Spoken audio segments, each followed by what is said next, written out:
جی تو ناظرین چلتے ہیں ہماری آج کی ویڈیو کی طرف۔ تصوف کی چوتھی خصلت عدالت کیا ہے؟ ان چار خصلتوں میں سے آخری خصلت عدالت کی ہے، اور عدالت ہی پر دنیا میں عادلانہ نظام اور سیاسی اصول و کلیات کا دار و مدار ہے۔ عدالت کے بہت سے شعبے ہیں، ان میں سے ایک شعبہ ادب کا ہے۔ ایک آدمی اپنی حرکات و سکنات پر برابر نظر رکھتا ہے اور اس پہ ضمن میں جو بہتر وضع ہوتا ہے وہ اختیار کرتا ہے اور اس پر چلتا ہے۔ جو بھی معاملہ اسے پیش آتا ہے اس میں وہ مناسب ترین پیرا یہ اختیار کرتا ہے اور اس کی طبیعت کا فطری طور پر اسی طرف ملان بھی ہوتا ہے۔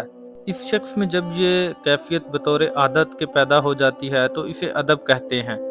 انسان کا اپنے کاموں کی دیکھ بھال اور آمد و خرچ، خرید و فروخت اور اسی طرح کے دوسرے معاملات میں عدالت کو ملحوظ رکھنا کفایت ہے۔ ساتھیوں میں اچھی طرح زندگی گزارنا، ہر شخص کا حق ادا کرنا، ہر ایک کے ساتھ حالات کے مطابق الفت برتنا اور اس سے خندہ پیشانی سے ملنا حسن معاشرت ہے۔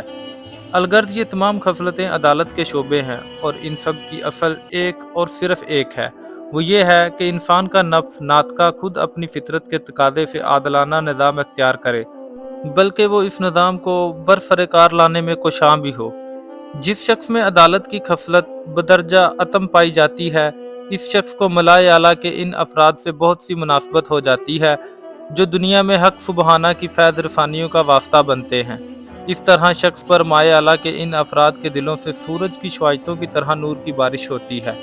جو شخص دنیا میں عادلانہ نظام کی مخالفت کرتا ہے وہ شریعت کے احکام کو بجا نہیں لاتا اور ایسے کام کرتا ہے جن سے عام لوگوں اور انسانی قدروں کا نقصان پہنچتا ہے۔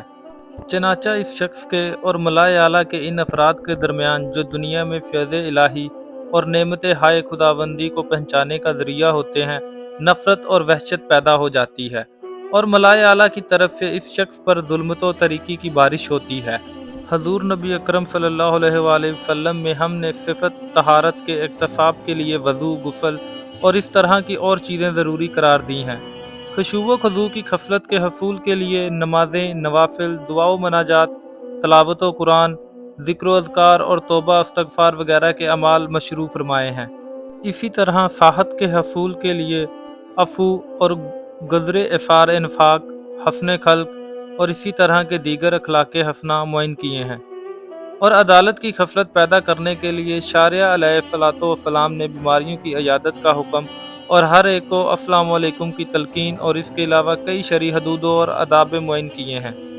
اکثر اوقات ایسا ہوتا ہے کہ ایک شخص ہے جس نے صفت احسان کو جو نور طہارت اور خلاصہ مناجات سے عبارت ہے جان لیا ہے، پھر اس نے احسان کی اس صفت کو حاصل بھی کر لیا، لیکن وہ کسی وجہ سے احسان کی کیفیت کو اپنے اندر نہیں پاتا، اگر پاتا بھی ہے تو بہت کم درجے میں۔ اس شخص کو چاہیے کہ وہ اس کی امر کی تحقیق کرے کہ ایسا کیوں ہوا۔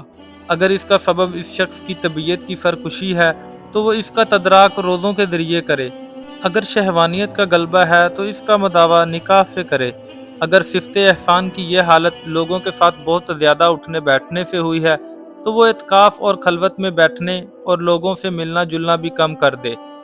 اگر اس کے دماغ میں ادھر ادھر کے چند پریشان کن خیالات جمع ہو گئے ہیں اور اس کی صفت احسان پر برا اثر پڑا ہے تو وہ کافی عرصے تک ذکر و اذکار اور عبادات کرے۔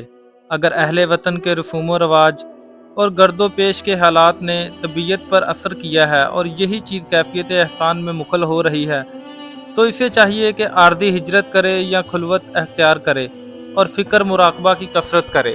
تو ناظرین، آپ سب لوگوں کو ویڈیو یہ کیسی لگی؟